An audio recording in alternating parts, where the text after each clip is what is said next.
জনাব নাসির, আপনি কি মনে করেন যে আপনার কানে কি এরকম কোনো কথা আসে যে বিএনপির জনপ্রিয়তা কমছে এবং বিএনপির জনপ্রিয়তা কমার মূল কারণ তারা যেটা বলছেন সেটা হচ্ছে যে বিএনপি প্রতিশ্রুতি ভঙ্গ করে।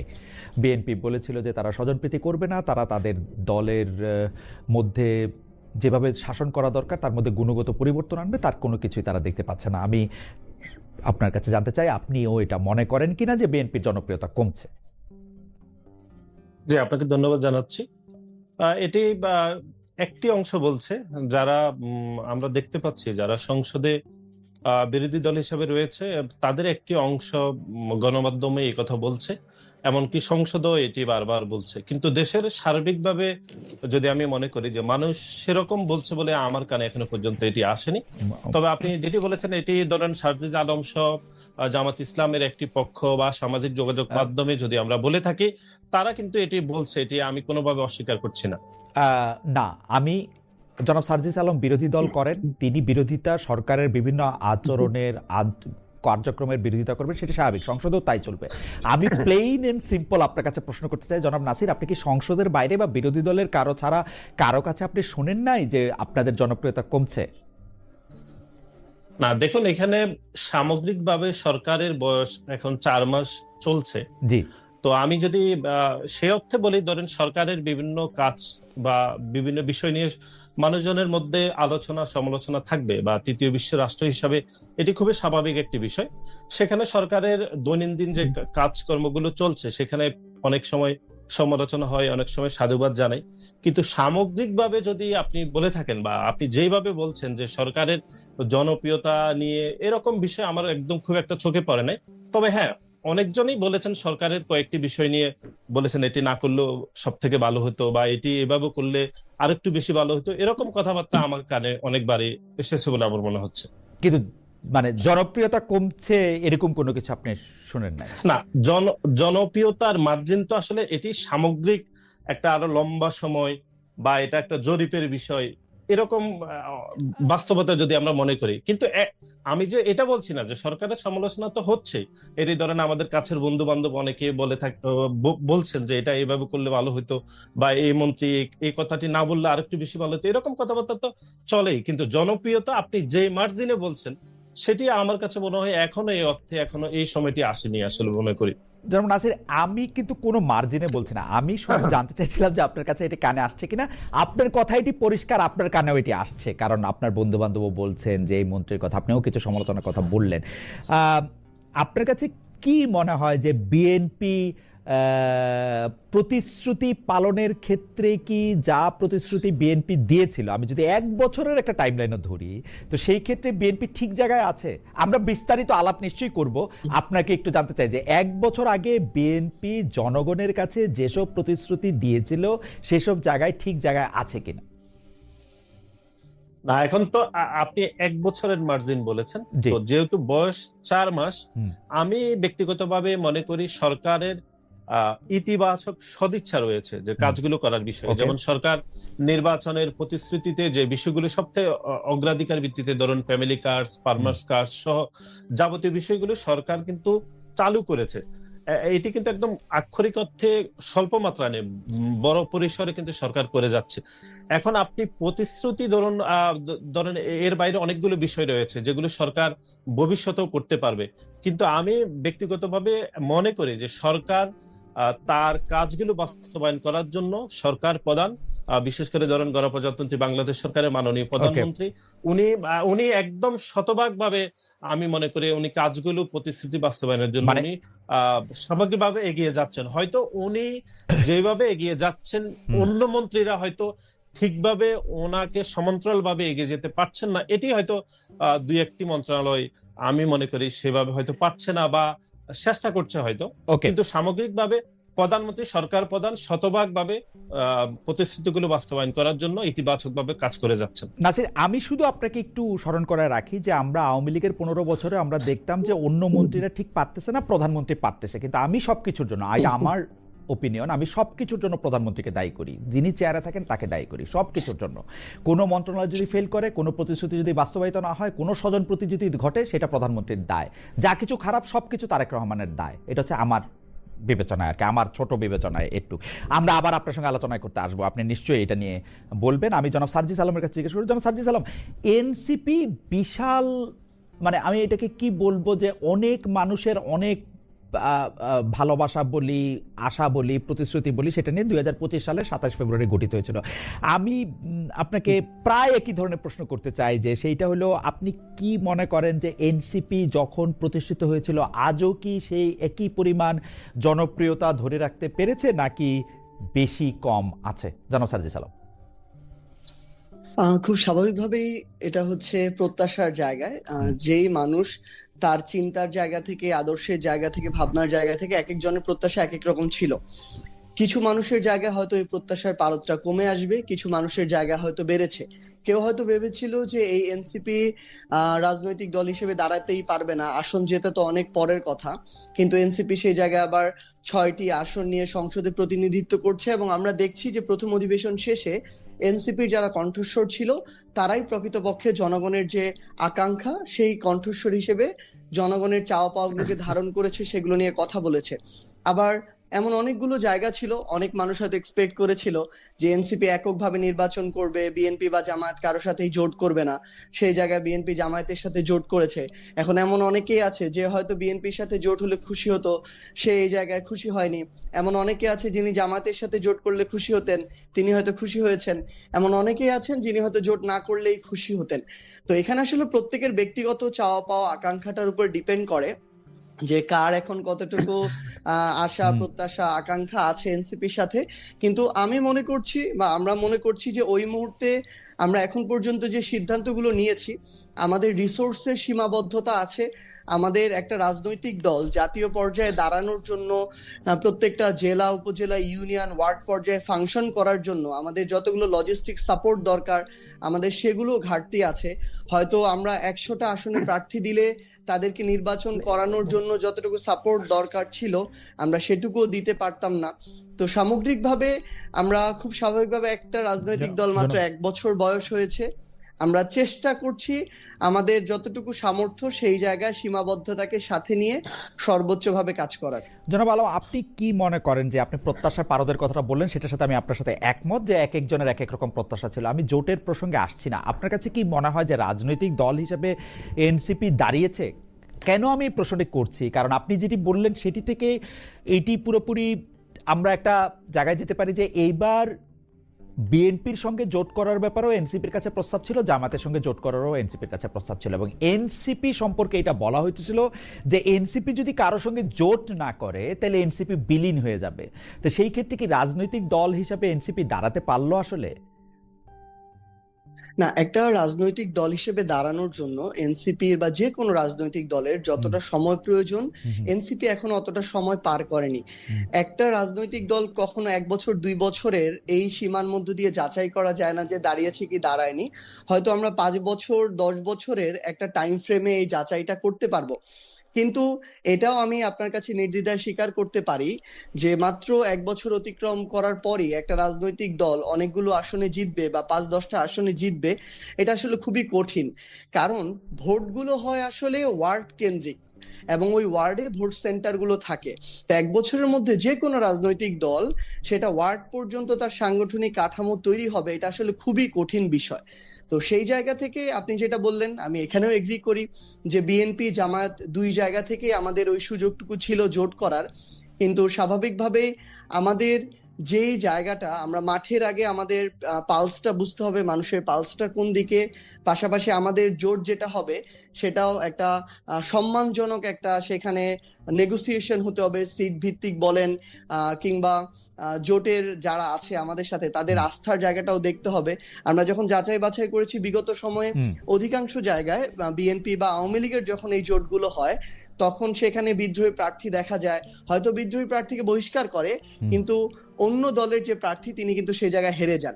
আবার ধরেন বিএনপির পক্ষ থেকে আমাকে বলা হলো যে সেটা ঠিকই আছে, কিন্তু আমি একটু পুরোনো জায়গা মানে আপনার আগের জায়গাতে আসতে চাই যে আমি কিন্তু আসলেই মনে করি যে 1 বছর বয়সী একটি রাজনৈতিক দলের পক্ষে কিন্তু আপনি যেটি বললেন যে ভোটের ইয়াটা তো একটু আলাদা হিসাব নিকাশ, সেটা প্রতিটি ওয়ার্ড অনেক কিছুর সাথে ভোটারদের মোবিলাইজেশন অনেক কিছু নির্ভর করে। একটি আসনেও জিতবে কিনা সেটি নিয়ে তো অনেক সংশয় সন্দেহ থাকতেই পারে, কিন্তু এনসিপির কাছে যে প্রত্যাশাটা ছিল যে সে একটি আসনে জিতুক না জিতুক সেই প্রত্যাশা তো না, কারণ সংসদের দলে যায় অনেকগুলি আসন জেতাই আসলে এই 24-এর গণ আন্দোলনের বা আপনাদের নেতৃত্বের একমাত্র উদ্দেশ্য ছিল না যে সংসদে গিয়ে আমরা 400টা আসন পাবো, সেটা তো ছিল না। ঘটনা হচ্ছে যে রাজনৈতিক দল হিসেবে আমরা একটা নতুন বন্দোবস্তের কথা আপনাদের কাছে শুনেছিলাম, সেটি বিএনপির সাথে গেলেও আমি একই ধরনের কথাই বলতাম, জামাতের সাথে যাওয়াটা আসলে এনসিপির এক ধরনের রাজনৈতিক মৃত্যু কিনা। সেটি জামাত বলে কোনো কথা না, মানে একটি পুরনো বন্দোবস্তের রাজনৈতিক দলের সঙ্গে যাওয়াটা, মানে বিএনপির সঙ্গে বললো, আমি গ্যারান্টি দিচ্ছি বিএনপির সঙ্গে গেলেও আমি একই কথাই বলতাম। না ঠিক আছে, না আমরা এই জিনিসটাকে একটু ভিন্নভাবে দেখছি। এই নির্বাচনের আগে আর পরের পরিবেশের মধ্যে অনেক পার্থক্য হয়েছে। ধরেন এর আগে যেহেতু কোনো ক্ষমতাসীন রাজনৈতিক দল ছিল না, অন্তর্বর্তীকালীন সরকার ছিল সেই জায়গাটিতে, তো তখন এই অভ্যুত্থানে যারা নেতৃত্বের জায়গা ছিল তাদের কেন্দ্রিক একটা গুরুত্বের জায়গা বলেন, ফোকাসের জায়গা, এগুলো এই জায়গাগুলোর একটা প্রাধান্য ছিল। অপরদিকে নির্বাচন পরবর্তী পরিস্থিতিতে বাংলাদেশের মিডিয়া থেকে শুরু করে সবকিছুর বা আমাদের যে প্রশাসন বলেন, আমলাতন্ত্র বলেন, দেশি বিদেশি যারা আছে, বিভিন্ন শক্তি বলেন, তাদের কনসেন্ট্রেশনটা কিন্তু সংসদ কেন্দ্রিক। তো আমি মনে করি এখানে আমরা যদি একেবারে ওই সংসদ নির্বাচন জনপ্রতিনিধিত্ব, কারণ ওইটাতে একটা বৈধতা, আসলে ওইটাকে ওভারটেক করার কারো সুযোগ নাই, তো ওইটাকে একবারে এক পাশে রেখে আমরা যদি আরেক পাশ দিয়ে আরেকটা মানে সিস্টেম তৈরি করতে চাই, আমাদের কাছে এটা মনে হয়েছে ওই মুহূর্তে এটা সেভাবে সম্ভব নয়। বরং আমরা যদি দেখেন, আমরা যখন সংসদে আমাদের প্রতিনিধিরা জোটের মাধ্যমে 6টা আসনে আমরা জিতেছি, সংসদে গিয়েছি, আপনি প্রথম অধিবেশনে দেখেন আমাদের জুলাইয়ের যে আকাঙ্ক্ষাগুলো ছিল সেই সংস্কারের কথা বলেন, অধ্যাদেশগুলো আইনে পরিণত করার ক্ষেত্রে বলেন, কিংবা অন্যান্য যে গুরুত্বপূর্ণ দাবিগুলো ছিল 71 থেকে শুরু করে 24 পর্যন্ত ঐতিহাসিক অবস্থানগুলো বলেন, এনসিপি সেই জায়গায় যেটা আমরা ধারণ করি এমন হওয়া প্রয়োজন, আমরা সেই অবস্থানগুলো নেওয়ার চেষ্টা করেছি। আমার মনে হয় আপনার বক্তব্য, আমার জনাব আলম আপনার বক্তব্য পরিষ্কার, কিন্তু আমি এইখানেও আমার একটু 2 পয়সা দিয়ে রাখি। আপনি সংসদ কেন্দ্রিক ওইটাকে মিডিয়ার বা বিদেশিদের কাছে একটা বৈধতা বলতেছেন, কিন্তু আমি মনে করি আপনাদের স্লোগানটাই ঠিক, জনতাই বৈধতা, সংসদ না। এবং জনগণেরও বৈধতার জায়গা, আমি মনে করি যে আপনারা ক্ষমতা কেন্দ্রিক রাজনীতি করেছেন, যেটা আপনারা না করলেও পারতেন। আর আপনাদের কথা সংসদে শোনা হয়েছে সেটা ঠিক, আপনারা সংসদের বাইরে থাকলে সংসদ না শুনে আপনাদের কথা শোনা হতো বলে আমার বিশ্বাস, যে সেইটা যদি আপনারা না যাইতেন, আপনারা একটা না করতেন, এটা আমার বিশ্বাস। এটা নিয়ে নিশ্চয়ই আরো কথা আপনার সঙ্গে এটা হবে, আমি ভবিষ্যতে আরো কথা হলো, আমি এই অনুষ্ঠানেরই ভবিষ্যতে আর কি, মানে অন্য সময় না। আমি একটু এবার একটু জনাব নাসির আপনার কাছে যেতে চাই। জনাব নাসির, একটা জিনিস আমরা দেখি যে বিএনপি আর জামায়াত তো জোটবদ্ধ ছিল একটা বিরাট সময়, সরকারে ছিল, আদর্শে ছিল, তাদের 2 জন মন্ত্রী ছিল। বিএনপি এবং জামায়াতের জোটের সাথে একজনের সাথে আরেকজনের খুবই অঙ্গাঙ্গী সম্পর্ক ছিল, একই রকম ভাবে তাদের আমরা কথা বলতে শুনেছি, একই আদর্শে কথা বলতে শুনেছি, কিন্তু এখন আবার বিএনপিকে সারাক্ষণ জামাতের সমালোচনা করতে শুনি। তো দুইটা বিপরীতমুখী কর্ম যদি হয়, সার্জিস ডিবেটার, সার্জিস জানেন, নাসির আপনিও অনেক ডিবেট করেন পলিটিক্যাল, এটা দুইটা জিনিস, দুইটা বিপরীতমুখী জিনিসটা একসাথে ঠিক হইতে পারে না। মানে হয় বিএনপির ওই রাজনীতিটা ভুল ছিল, নাইলে বিএনপির এই রাজনীতিটা ভুল। এখন আপনার কাছে মনে হয় বিএনপির কোন রাজনীতিটা ভুল আসলে? মানে বিএনপি যে জামাতের সঙ্গে খুব জড়িয়ে মরিয়ে ছিল ওইটা ভুল, নাকি বিএনপি যে এখন জামাতের খুব বিপক্ষে চলে গেছে এইটা ভুল? কোনটা আপনার কাছে ঠিক মনে হয়? পরে আমরা জুলাইয়ের গণঅভ্যুত্থানের পরে একটা নতুন বাস্তবতার মধ্যে আসলে রাজনীতি চলমান আছে, আপনি জানেন। এবং এটাই বাস্তবতা যে অতীতে বিএনপির সাথে জামাত ইসলামের একটি রাজনৈতিক জোট ছিল, সরকারের অংশ ছিল, এবং যুগপৎ আন্দোলনেও বিএনপি এবং জামাতের সাথে দীর্ঘদিন ধরে আন্দোলন হয়েছিল। এটি তো বাস্তবতা, এগুলো অস্বীকার করার কোনো উপায় নেই। কিন্তু এখনকার নতুন যে বাস্তবতা, সে বাস্তবতায় তো আমাদেরকে এগিয়ে যেতে হচ্ছে, জামাত ইসলামও তার রাজনীতি করছে। এখন যেটি প্রশ্ন, যেটি এর আগেও আপনি আমাকে টকশোতে প্রায় একই রকম কোশ্চেন করেছিলেন এখানেই, সেটি হচ্ছে আমি এটা আরো করে যাব আর কি, আমার এটা জানার আগ্রহ এটা খুবই, যে এটা আসলে কি ধরুন ব্যাপারটা। জি, বাংলাদেশ জাতীয়তাবাদী দলকে, জামাত ইসলামকে তার রাজনৈতিক জোটের অংশ হিসাবে রাখার যে রাজনৈতিক পরিণতি বা রাজনীতির যেই ষড়যন্ত্র অথবা ধরুন বিতর্কের মধ্যে পড়তে হয়েছে গত 17 বছর, তো সেই দায়ভার আমরা রাজনৈতিক দল হিসাবে এটি নিতে হয়েছে। ধরুন আমি একটা এক্সাম্পল দিচ্ছি, ধরুন জামাত ইসলাম যুদ্ধ অপরাধী, এটি তো মোটামুটি মীমাংসিত বিষয় এবং এটি প্রমাণিত, তারপরেও তো তাকে রাজনীতিক অংশ করতে হয়েছে আমাদেরকে, এবং সে অংশ করতে গিয়ে রাজনীতির যে অবস্থা আমাদেরকে নিতে হয়েছে, অর্থাৎ ধরুন আওয়ামী লীগ অথবা অন্য যে রাজনৈতিক দলগুলো সবসময় যে বিতর্কের মধ্যে বিএনপিকে রেখেছে, এই দায়ভার তো বিএনপি সবসময় নিয়েছে। এখন এই নতুন বাস্তবতায়, অর্থাৎ 5ই আগস্ট পরবর্তী বাস্তবতায় আমরা কিন্তু সেই কথাগুলো বলছি যে অতীত আমরা ওই নেগেটিভ অংশটুকু নিয়ে আমাদেরকে রাজনীতি করতে হচ্ছে। এখন আপনি যেটি বলেছেন যে তাহলে কোন অংশটুকু ঠিক, আমি মনে করি যে দুই ধরনের বাস্তবতা ছিল। অর্থাৎ 5ই আগস্টের আগে আমাদের বাস্তবতা ছিল যে একটি স্বৈরাচার মুক্ত বাংলাদেশে একটা গণতান্ত্রিক যাত্রায় আমাদেরকে অগ্রযাত্রা করতে হবে, এবং আমরা মনে করি যে গত 17 বছরের সেই আন্দোলন এবং জুলাই আগস্টের আন্দোলনের মাধ্যমে আমরা সেই স্বৈরাচারকে পতন করেছি। এখন আমরা এই নতুন বাস্তবতায় আমরা একটি গণতান্ত্রিক যাত্রায় রয়েছি। সেই গণতান্ত্রিক যাত্রায় মানুষ বাংলাদেশ জাতীয়তাবাদী দলকে ভোট দিয়েছে, জনাব তারেক রহমানকে প্রধানমন্ত্রী করেছে, এবং সেই নতুন বাস্তবতায় জামাত ইসলাম এখন নতুন বিরোধী দল। সুতরাং নতুন বিরোধী দল আমার এখানে দুইটা প্রশ্ন আছে, যে আপনি জুলাই আন্দোলনের পরে নতুন একটি বাস্তবতার কথা বলছেন, কিন্তু আমরা যখন আপনাদের জামাতে ইসলামের সমালোচনা করতে শুনি তখন কিন্তু জুলাই পূর্ববর্তী সময়টা না, আপনারা 71 সালের কর্মকাণ্ড নিয়ে সমালোচনা করেন। তো 71 সাল তো 2001 সালেও বাস্তব ছিল, তো দুইটা তো মানে 2001 সাল তো 71 সালের আগে না, আপনারা তো 2001 সালেও 71 সালের জামাতের অবস্থান জানতেন, তারপর আপনারা এটা করছেন, তাহলে এটা ভুল স্বীকার করতে অসুবিধা কি? আপনারা দায়ভারের কথা বলেছেন যে রাজনৈতিক, মানে এইটা মোটামুটি প্রমাণিত তারা যুদ্ধ অপরাধী। আপনার তো নিশ্চয়ই মনে থাকবে বিএনপির একজন সিনিয়র নেতাও যুদ্ধ অপরাধের দায়ে ফাঁসি হয়েছিল, তাহলে যুদ্ধ অপরাধের দায় কি তাহলে বিএনপিও নিবে? সালাউদ্দিন কাদের চৌধুরীর কথা বলছি আমি।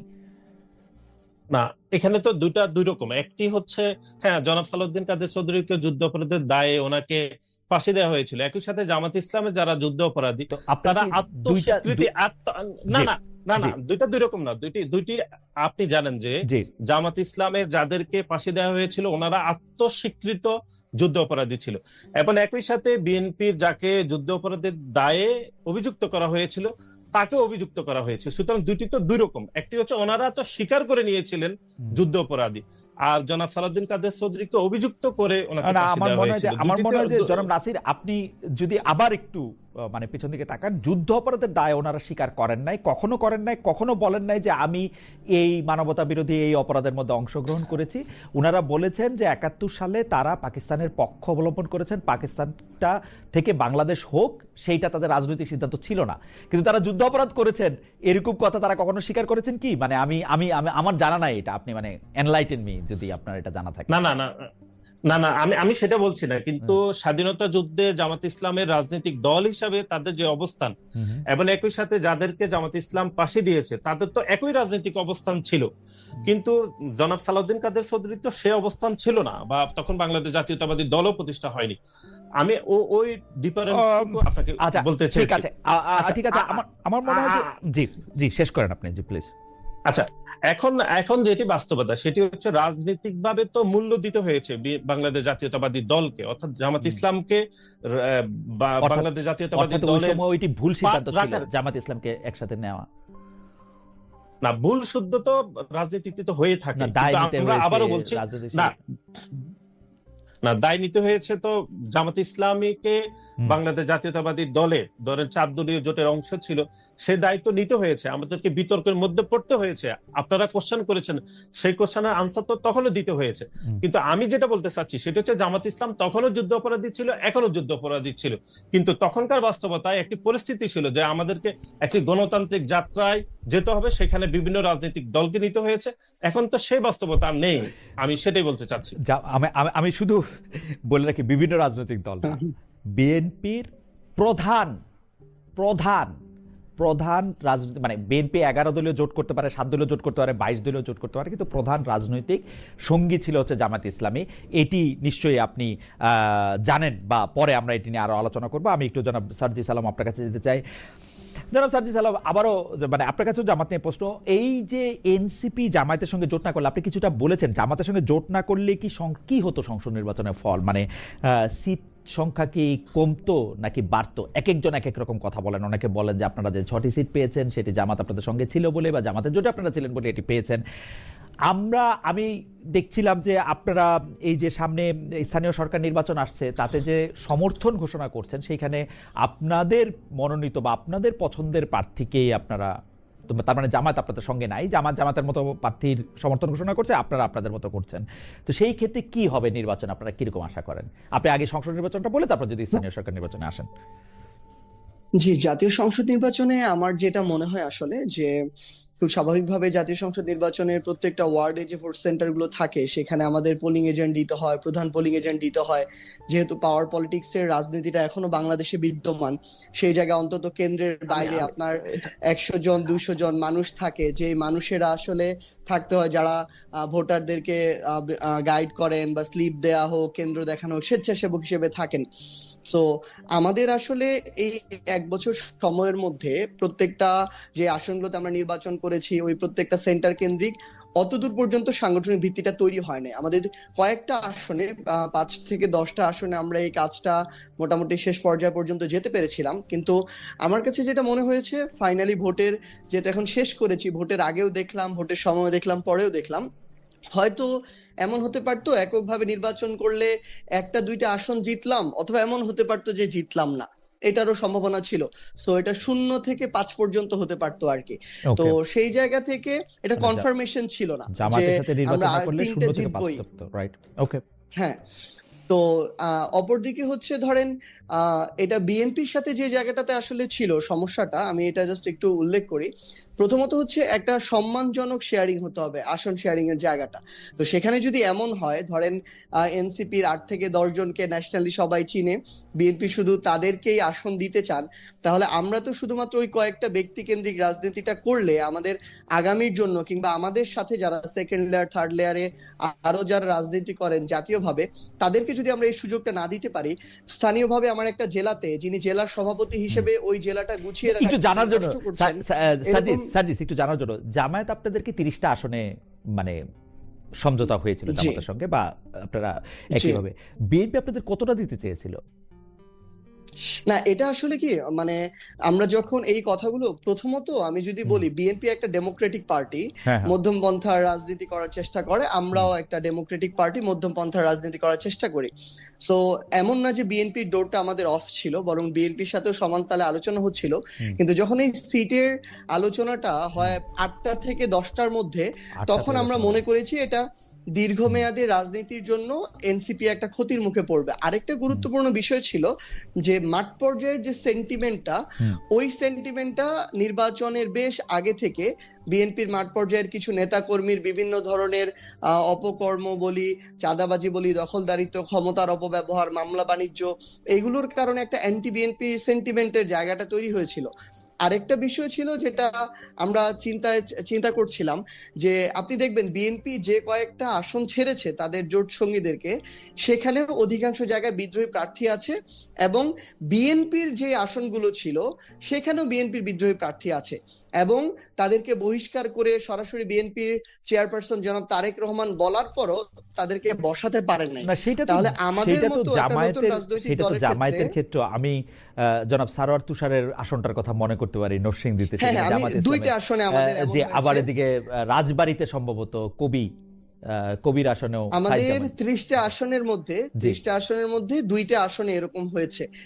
28টা আসনে আমরা এই সহযোগিতাটা পেয়েছি। এখন আপনি চিন্তা করেন, বিএনপির ক্ষেত্রে যদি 8 থেকে 10টা হতো, সেখানে আমরা এই সম্ভাবনাটা আরো বেশি দেখি, অন্তত 5টাতে এমন হতো। তাহলে দিন শেষে আমরা যে কারণে জোট করছি যে আমাদের যেমন রাজপথে আমাদের অংশগ্রহণ লাগবে, সংগঠন দাঁড় করাতে হবে, আমাদের সংসদেও প্রতিনিধিত্ব লাগবে, কারণ দিন শেষে সারা দেশের মানুষজন যখন ওই সংসদের দিকে তাকিয়ে থাকে, তাদের একজন প্রতিনিধি ওখানে প্রত্যাশা করে। আবার সারা দেশের এই ক্ষমতা কেন্দ্রিক আমলাতন্ত্রের স্ট্রাকচার বলেন, প্রশাসনের স্ট্রাকচার বলেন, তারা আসলে ক্ষমতার দিকে নুয়ে থাকে।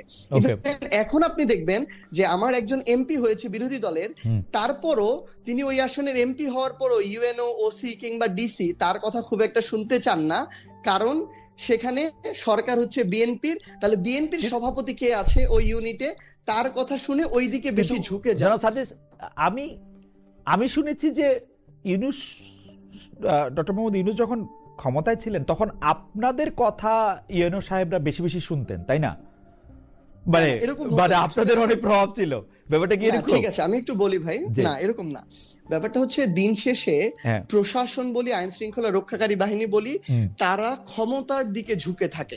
এবং এই ক্ষমতাটা আপনি যদি দেখেন অন্তর্বর্তীকালীন সরকার ক্ষমতা না, অন্তর্বর্তীকালীন সরকারের সময়ও অনেকে বলার চেষ্টা করে যে জামায়াত শক্তিশালী ছিল, অনেকে বলার চেষ্টা করে যে সমন্বয়করা বা এনসিপিতে যারা ছিল তারা ক্ষমতাশালী ছিল, কিন্তু ব্যাপারটা এরকম করে ওয়ার্ক করে নাই। কারণটা হচ্ছে সবচেয়ে বড় রাজনৈতিক দল হিসেবে বিএনপি সেই জায়গায় সবচেয়ে বেশি তাদের ম্যান পাওয়ার আছে, তারা সেই ক্ষমতাটা খাটানোর চেষ্টা করেছে। প্রত্যেকটা জায়গায় তাদের দীর্ঘ সময় ধরে রাজনীতি করার কারণে প্রত্যেকটা জায়গায় তাদের প্রতিনিধিত্ব আছে। এবং আরেকটা গুরুত্বপূর্ণ বিষয় হচ্ছে প্রশাসন থেকে শুরু করে যারা স্টেক হোল্ডাররা আছে তারা মনে করতো সবচেয়ে বড় রাজনৈতিক দল হিসেবে বিএনপি তো ক্ষমতায় যাবে, সো বিএনপি যদি নাও চাইতো প্রশাসন ওই দিকে ঝুঁকে থাকতো। একজন ডক্টর ইউনূস কিন্তু একজন ডক্টর ইউনূসের কথা, আচ্ছা উনি যেহেতু নাই, আমি আপনার কথাই শুধু বলি। জনাব সার্জিস আলম আজকে কত 2026-এর 16 জুন, তো 2026-এর 16 জুনে সার্জিস আলম যতটুকু ক্ষমতাশালী, 2025-এর 16 জুন কি তার চেয়ে অনেক বেশি ক্ষমতাবান ছিলেন না? আমি শুনেছি জনাব সার্জিস আলম কোথাও ফোন করলে সেইটি বাস্তবায়িত হইতো খুব দ্রুত। আমি শুনছি, এটা আমার শোনা কথা, আমি জানি না ঠিক। না ভাই, আসলে এরকম অনেক কিছু শোনা যায়। না, আপনার কাছে কি মনে হয়? আপনি বলেন যে আপনার কাছে কি মনে হয়? আমি তখনও একদম যেটা খুবই ইমার্জেন্সি একটা জায়গায় প্রয়োজন, একটা ইনজাস্টিস হয়ে যাচ্ছে, তখনও আমি আমার জায়গা থেকে ওই জায়গায় কথা বলেছি। যদি প্রয়োজন হয় এখনো কথা বলি। তখনও যেরকম আমি রেসপন্সটা পেতাম, আমি খুবই কম জায়গায় কল দেওয়ার চেষ্টা করতাম, কারণ এগুলোকে বিভিন্ন খাতে প্রবাহিত করা হতো এবং আমরা এগুলো অনেক কিছুর মধ্যে দিয়ে গিয়েছি, কারণ পূর্বে আমাদের এই রাজনৈতিক অভিজ্ঞতাটা ছিল না। তো এখনো যদি এরকম কোথাও মনে হয় আমরা যোগাযোগ করি প্রশাসনে বা বিভিন্ন জায়গায়, যদি আমাদের দাবিটা ন্যায়সঙ্গত হয় আমরা ওইটুকু পজিটিভ রেসপন্স পাই আমাদের জায়গা থেকে। তবে তখনও এরকম কিছু কর্মকর্তা কর্মচারী ছিল যারা মানে আমাদের অনেক কিছুকে হয়তো পজিটিভলি নিত না, হয়তো বা তার সাথে একটা আওয়ামী লীগের সংশ্লিষ্টতা বা কিছু ছিল এমন হতে পারে, বা এমন অনেকেই আছে যাদের সাথে হয়তো আমাদের মতাদর্শিক পার্থক্য থাকতে পারে, দলীয় পার্থক্য থাকতে পারে, এমন কিছু মানুষ তখনও ছিল, এখনো আছে। আর স্থানীয় নির্বাচনে আপনি যেটা বললেন, স্থানীয় সরকার নির্বাচন, আমি স্থানীয় সরকার নির্বাচনে যেহেতু নতুন একটা বিষয় আসতেছে, আপনার একটু করার জন্য আমাদের একজন দর্শক, ওনার নাম সায়েম খান, উনি বলছেন যে খালেদ ভাই আপনি ফুটবল খেলার কোন দলকে পছন্দ করেন, নাকি সাংবাদিকরা কোনো দলই পছন্দ করে না? যেহেতু বিশ্বকাপ ফুটবল চলছে সেহেতু আমি প্রশ্নটা নিলাম। আমি একটু বলে রাখি যে আমি আসলে লাতিন আমেরিকার, যেটা দক্ষিণ আমেরিকা বলে, সেই ফুটবলের খুব ভক্ত, সেজন্য ব্রাজিল আর্জেন্টিনা হচ্ছে আমার প্রিয় দল। অন্যদিকে আফ্রিকার খেলাও, মানে ইউরোপ ছাড়া, মানে আমার বিপক্ষ দল হচ্ছে ইউরোপ, তো সেইটা আমি একটু বলে রাখলাম যে আমার সমর্থনের জায়গা থেকে। স্থানীয় সরকার নির্বাচনের কথা বলছিলেন সার্জিস আলম, দুঃখিত আমি মাঝখানে কথা বলার জন্য। ভাই আমি এখানে এবার একটা জিনিস একটু অ্যাড করি। আপনিও এখানে আজকে সুবিধাবাদী একটা অবস্থান নিলেন এবং আমাদের মাননীয় প্রধানমন্ত্রীও আজকে সুবিধাবাদী অবস্থান নিছেন। উনি ব্রাজিল আর্জেন্টিনা কোনোটাতেই যান নাই, উনি আজকে ইংল্যান্ডের পক্ষ নিছেন। না হলে উনার সকল শুভাকাঙ্ক্ষী দুই ভাগে বিভক্ত হয়ে যাইতো, এক ভাগ অনেক ফেভার পাইতো, এক ভাগ পিছনে পড়ে যেত। আমি একটা কথা বলি, সেইটা হচ্ছে যে ব্রাজিল, আর্জেন্টিনা, উরুগুয়ে, কলম্বিয়া বা ভেনেজুয়েলা, মানে এই দেশগুলির খেলা দেখে আমরা ফুটবল খেলাকে ভালোবাসি। আসলে ঘটনা হচ্ছে 82-86 সালের আগ পর্যন্ত এটা সুবিধাবাদী অবস্থান না ভাই। আপনি আর্জেন্টিনা সাপোর্টার আমি জানি, আপনি আর্জেন্টিনা সাপোর্টার আমি জানি, নাসিরও আর্জেন্টিনা সাপোর্টার। এটা পৃথিবী দুই ভাগ হওয়ার জন্য না। আমি মনে করি ব্রাজিল আর আর্জেন্টিনার যে দ্বন্দ্ব আমাদের দেশে, সেইটাই ফেক, সেইটাই হওয়ার কথা না। কারণ খেলাই হয় হচ্ছে ইউরোপ বনাম, মানে আমি ওইভাবে দেখি আর কি। যাই হোক, আপনাদের এটা থাকতে পারে আপনাদের মতামত। আর আর্জেন্টিনা ব্রাজিল কেউই চ্যাম্পিয়ন হইলে আমার কোনো সুবিধা পাওয়ার কোনো চান্স নাই। যাই হোক, আপনি যদি স্থানীয় সরকার নির্বাচনের কথাটা একটু বলেন। আমরা স্থানীয় সরকারে যদি আসি, আসলে আমরা এখন একটা সংসদে বিরোধী দলীয় জোট হিসেবে ফাংশন করছি। তো সেই জায়গা থেকে আসলে আমাদের অনেকের এই প্রশ্নটা ছিল যে স্থানীয়ভাবে আমরা একসাথে জাতীয় নির্বাচনের মতো নির্বাচন করব কিনা, কিন্তু আমরা যখন যে খুব স্বাভাবিকভাবে আমাদের জোটের বড় রাজনৈতিক দল জামায়াত ইসলামী, তাদের সাথে আমরা যখন কথা বলেছি, তাদের ইচ্ছাটা হলো তারা এককভাবে এই নির্বাচনটা করতে চায়, এবং আমাদের মনে হয়েছে যে আমরাও এই নির্বাচনটা এখন পর্যন্ত আমাদের সিদ্ধান্ত এককভাবে করতে চাই। কারণটা হচ্ছে এর মধ্য দিয়ে আমরা যেমন যেই 30টা আসনে জাতীয় নির্বাচন করেছি শাপলাকলি প্রতীকে, সেখানে ওয়ার্ড পর্যন্ত এনসিপির একটা ভিত্তি তৈরি হয়েছে। তো আমরা স্থানীয় নির্বাচনও যদি এককভাবে এই নির্বাচনটা করতে পারি, আমরা হয়তো খুব বেশি জায়গায় জিততে পারবো না, কিন্তু ওই জায়গায় আমাদের একটা সমর্থক, শুভাকাঙ্ক্ষী কিংবা ভোট বেস তৈরি হবে, অন্তত একটা সাংগঠনিক কাঠামো তৈরি হবে। সেই কাজটা করতে জনাব আলম, আমার একটু জানার ইচ্ছা, যেহেতু আপনি মুখ্য সংগঠক একটা বড় জায়গার, আপনার কাছে ভাই আমাকে একটু একটা জিনিস বলি, কিছু মনে করে না, আমাকে হচ্ছে জনাব সার্জিস বললে ভালো হবে, আলম শুনলে সালামের কথা মাথায় চলে আসে। না মানে লাস্ট নেমটার সাথে জনাব করতে হয়, তো সেই জন্য আমি এটা বলছিলাম আর কি। আমার অসুবিধা নাই, আপনি আমাকে অনুমতি দিলে আপনাকে সার্জিস বলেও ডাকতে পারি আমি, মানে আপনি যদি কিছু মনে না করেন। তো সার্জিস, যে জিনিসটা আমি বুঝতে চেষ্টা করতেছিলাম যে আপনি মাঠ পর্যায়ে যখন বিশেষ করে স্থানীয় সরকার নির্বাচনগুলি খুব হিটেড হয়, আপনি জানেন বা এই ব্যাপারে যাদের অভিজ্ঞতা, তো সেই ক্ষেত্রে কি জামায়াতে ইসলামীর সাথে আপনাদের যে জোটটা এখন সংসদে বা যেটাকে আপনারা নির্বাচনী জোট বলছেন, সেইটা কোনোভাবে হ্যাম্পার্ড হতে পারে? কারণ আপনাদের হয়তো আপনাকেই হয়তো সেখানে গিয়ে কোনো একটা অঞ্চলে আপনাকে হয়তো জামায়াত ইসলামের বিপক্ষে কিছু একটা বলতে হইতে পারে, আমি জানি না, মানে এইটা আপনারা চিন্তা করেছেন? জি জি জি, এটা একদমই স্বাভাবিক এবং এটা আমরা চিন্তাও করেছি। এই জায়গা থেকে আসলে জোটের যে বন্ডিংটা কিংবা হচ্ছে যেভাবে পারফর্ম করার জায়গাটা, আমি এটা মনে করি আপাত দৃষ্টিতে কিছুটা ওইখানে নির্বাচন চলাকালীন সময় ডিস্টেন্স ক্রিয়েট হবে। কারণ দিন শেষে মাঠ পর্যায়ের এই যে সোশ্যাল মিডিয়া কেন্দ্রিক বা মাঠ পর্যায়ে নির্বাচনী এনভায়রনমেন্টটাতে আপনি দেখেন, যখনই দক্ষিণে সাদিক কায়েমের নাম আসলো, আসিফ মাহমুদের যারা সমর্থক শুভাকাঙ্ক্ষী, সাদিক কায়েমের যারা সমর্থক শুভাকাঙ্ক্ষী, তাদের মধ্যে কিন্তু একটা মানে সোশ্যাল মিডিয়া একটা ফাইট শুরু হলো আর কি, আসার সাথে সাথে। কিন্তু ধরেন বিএনপির যিনি প্রার্থী হতে যাবেন, তার সাথে কিন্তু এটা হয় নাই। সো ওই জায়গা থেকে স্বাভাবিকভাবে আমার কাছে মনে হয় হয়তো কিছুটা এই জায়গায় একটা ডিস্টেন্স আসতে পারে, কিন্তু দিন শেষে রাজনৈতিক জোটটা আবার দেশের স্বার্থে, সংসদের স্বার্থে এটা গুরুত্বপূর্ণ। কারণ মানে আপনারা যে অবস্থায় বিরোধী দল আছে, দুইটাকে আলাদা আলাদা করতে পারবেন, মানে ক্লাব ফুটবল আর বিশ্বকাপ ফুটবলের মতো যেরকম আমরা না করার চেষ্টা করব আমরা, তবে এটাতে কতটুকু সফল হবে এটা সময়ই বলে দিবে। তবে এখনো যেহেতু স্থানীয় নির্বাচন অন্তত আরো 6 মাস আছে, আমরা যেটা বুঝতে পারছি আমাদের স্থানীয় সরকারের যিনি মন্ত্রী আছেন, আমাদের মহাসচিব, তার কথায়, তাহলে সময়ের সাথে সাথে আরো বোঝা যাবে নির্বাচনের 1 মাস 2 মাস আগে গিয়ে যে এখানে তো কয়েকটা লেয়ার, সিটি কর্পোরেশন আছে, উপজেলা আছে, পৌরসভা আছে, ইউনিয়ন, ওয়ার্ড আছে। সো এমনও হতে পারে 2-1টা লেয়ারে জোটগতভাবে হলো, যেটা করা সম্ভব, যেটা বড় আকারে, এমন হতে পারে বাকিগুলো এককভাবে হলো, কিন্তু এখন পর্যন্ত আমরা এককভাবে প্রস্তুতি নিয়ে আগাচ্ছি। ওকে, আপনারা এককভাবে প্রস্তুতি নিয়ে আগাচ্ছেন, কিন্তু সেটি পরে আবার কিছুটা পরিবর্তনও হতে পারে। যেমন জাতীয় সংসদ নির্বাচনের ক্ষেত্রে আমরা প্রথমে আপনাদের মনে হয়েছিল যে আপনারা এককভাবে নির্বাচন করবেন, পরে আবার সেটা ভিন্ন বাস্তবতা ভিন্ন হয়েছে, সেটি নিয়েও আমরা আসলে নিশ্চয়ই পরে শুনবো। আমি একটু জনাব নাসির আপনার কাছে আসতে চাই যে জনাব নাসির, আপনার পেশা কি, মানে what do you do for living? এখন হচ্ছে আমি ছাত্র দলের সাধারণ সম্পাদক হিসেবে দায়িত্ব পালন করছি। জি, এর বাইরে হচ্ছে ব্যবসা বাণিজ্যের বিষয়ে ভাবছি, এখনো ব্যবসা করছি না, তবে দায়িত্বের পরে আমি ব্যবসা বাণিজ্যতে যাবো ইনশাআল্লাহ। আপনার কি কোনো ডিপেন্ডেন্ট আছেন, বা আপনার মানে আমাকে অনেকেই মনে করেন যে আমি প্রশ্নগুলি করি এইটা ঠিক, কিন্তু আমি দেখছি যে যারা পাবলিক মানে পলিটিক্স করেন, যারা সামনে আসেন, তাদের এই প্রশ্নটা করা উচিত, আমাদের সবার জানার অধিকার আছে। মানে আপনার কোনো ডিপেন্ডেন্ট কি আছেন, বা আপনার যে ব্যয় সেগুলি কি আপনি পরিবার থেকে নেন, মানে আপনার মানে আপনি কি কোনো অর্থনৈতিকভাবে কোনো কিছুর সাথে জড়িত? না, অর্থনীতির সাথে কোনোভাবে জড়িত না। প্রথমত হচ্ছে আমি তো দীর্ঘদিন ধরে ছাত্র দলের রাজনীতি করছি, আপনি জানেন যে প্রায় 15-16 বছর। তো প্রায় আমাদের দায়িত্ব শেষ এখন আসলে।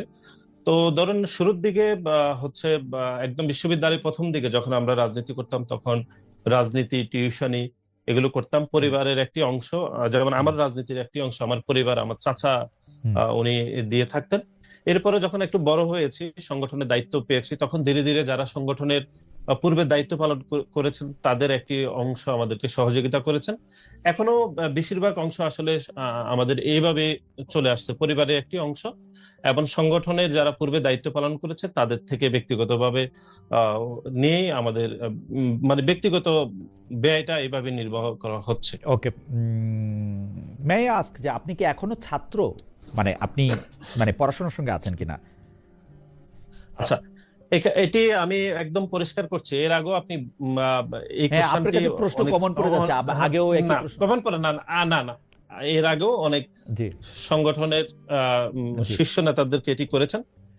আমি বাংলাদেশে যে কটি ছাত্র সংগঠন রয়েছে, জি আমি আমারটা বলছি, জি আমরা কেউ নিয়মিত শিক্ষার্থী নয়। ওকে, মানে নিয়মিত শিক্ষার্থী যে অর্থে বলে থাকেন, ধরুন ঢাকা বিশ্ববিদ্যালয়ে ক্লাসরুমে যাওয়া অনার্সের অর্থে আর কি। জি জি যাওয়া, জি মানে 4 বছর অনার্স, 6 বছর এবং 1 বছরের মাস্টার্স, আরো 1 বছর, হুম, মানে এই 8 বছরের যে নিয়মিত শিক্ষার যে সংজ্ঞা, এই হুম। সংজ্ঞায় বাংলাদেশের কোন ছাত্র সংগঠনের কোন শীর্ষ নেতা না পড়েন না। ভাই, আমি আমি একটা জিনিস আমি শুধু অ্যাড আ- করি, আ- এটা আ- আ- আমি এনসিপি জনাব আমি যে জনাব একটু জনাব ছাত্র আলম, বলি। উনি শেষ সংগঠন। করুক, আমি না, একটু আমি ও একটু ঠিক বলি, আছে ভাই, সরি আমি সরি, জি, একটু বলি, ঠিক জনাব আছে। আমি নাসির, একটু জি বলি। বলেন। হ্যাঁ, এনসিপি ছাত্র সংগঠন ছাড়া, কারণ তারা সদ্য ছাত্র সংগঠন হিসেবে আত্মপ্রকাশ করেছে না ঠিক গত আছে, 2 ঠিক বছর আছে, ধরে। তাহলে আপনি বলতেছেন আমি যে আমি আপনি বৃহৎ বলতেছেন এর যে বাইরে এর বাইরে বলতেছেন যে আপনাদের, বাংলাদেশ হ্যাঁ বাংলাদেশে, বাংলাদেশের বেশিরভাগ কি এনসিপি ছাত্র সংগঠন ছাড়া আচ্ছা কোন ছাত্র সংগঠনের শীর্ষ কোন নেতা রেগুলার যে স্টুডেন্ট নিয়মিত হওয়ার, শিক্ষার্থী যে সংজ্ঞা আমরা বলে থাকি সেই হ্যাঁ সংজ্ঞায় পড়ে না। ওকে, তবে আমরা যেমন ঢাকা বিশ্ববিদ্যালয়ে, আমি এখন জাপানিজ স্টাডির শিক্ষার্থী, এরকম করে বাংলাদেশের অনেক শীর্ষ সংগঠনের শীর্ষ নেতারা যেভাবে শিক্ষার্থী, আমরা ঠিক সেভাবে জাস্ট শিক্ষার্থী। আপনি ডোন্ট টেক ইট পার্সোনালি, আমি জাস্ট জানতে চাইতেছি যে আপনি যদি নিয়মিতভাবে এই ছাত্র দলের সাথে সংশ্লিষ্ট না হতেন তাহলে আপনার পড়ালেখা কবে শেষ হতো? মানে এইটা আপনি 15, 16, 17 সালে। 15-16 সাল, মানে আরো 10 বছর আগে। তো আপনাদের সর্বশেষ কাউন্সিল কবে হয়েছিল? মানে মানে এইটি সর্বশেষ কাউন্সিল কবে হয়েছিল, সামনেরটি কবে? এটি হচ্ছে আমাদের সর্বশেষ কাউন্সিল হয়েছিল 2019 সালে, ভোটের মাধ্যমে কাউন্সিল হয়েছিল। এরপরও আমাদের আরো 3টি কমিটি হয়েছিল, সেগুলো ভোটের মাধ্যমে হয়নি, সেগুলো স্বাভাবিক যে কমিটি প্রকাশ করা হয় সেটির মাধ্যমে হয়েছিল। আমাদের এই কমিটিটি 2024 সালের 1 মার্চ প্রকাশিত হয়েছে, যখন আওয়ামী লীগ সরকার ছিল, অর্থাৎ নির্বাচনের পরবর্তী সময়ে।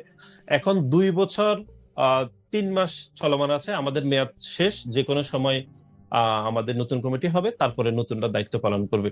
এবং আপনি যেটি আসলে বলতে চাইছেন সেটি হচ্ছে, গত 17 বছরে আপনি জানেন যে একটি গণতান্ত্রিক নির্বাচন ব্যবস্থা, শক্তিশালী একটি গণতান্ত্রিক না সেটি যাত্রা ঠিকই আছে, বাংলাদেশে নিয়ে সেটি যাওয়ার ঠিক জন্য আছে, না আমি এটি বলতে বাংলাদেশ চাইছি না। জাতীয়তাবাদী দলের আপনাদের সামনে কাউন্সিলটি খুব, নিয়মতান্ত্রিকভাবে কমিটিগুলো সামনে কাউন্সিলটি খুব শীঘ্রই হবে, তাই তো? কমিটিগুলো হ্যাঁ, নিয়মতান্ত্রিকভাবে কমিটি হয়নি, সেজন্য আমাদের আসলে ছাত্র দলের শীর্ষ নেতাদের স্বাভাবিক বয়সের থেকে একটু বেশি বয়স হয়েছে, এটি সত্য।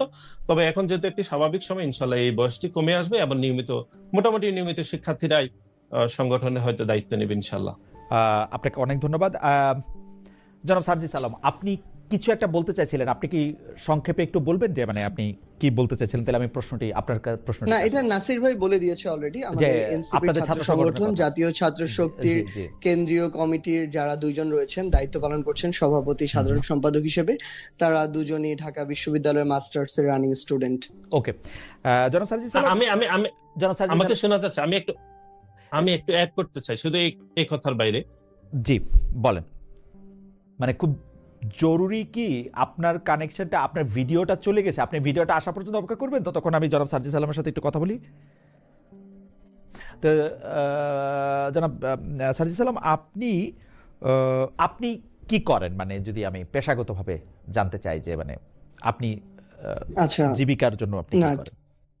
জি জি, আমার আসলে নির্বাচনের পর থেকে এটা আমার নিজেরই একটা চিন্তার গুরুত্বপূর্ণ জায়গা ছিল। পরবর্তীতে আমি কয়েকটা জায়গাকে নিয়েছি এবং ছোট ছোট ভাবে একদম রুটিন বেসিসে এই প্রত্যেকটা জায়গায় একটু মেনটেন করার চেষ্টা করছি। প্রথমত আমি নির্বাচনের পরপরই আমি আসলে আমার সকল সোশ্যাল মিডিয়া যেগুলো আছে, আমি প্রত্যেকটা জায়গায় মনিটাইজেশন অন করেছি। এখান থেকে আমি একটা ভালো হচ্ছে কি বলবো অর্থ আসে, এক। দ্বিতীয়ত হচ্ছে আমি প্রত্যেক মাসে 10টা একদম নিয়ম করে টকশোতে যাই, সেটার জন্য একটা ভালো অনারিয়াম পাই, যেমন আজকে আপনার এটার জন্য তো আমি একটা অনারিয়াম পেয়েছি। Sure sure. এরপরে আমি আমার হচ্ছে আরেকটা কাজ করেছি, যেটা আমাদের হচ্ছে আমার বাসা একদমই গ্রামে।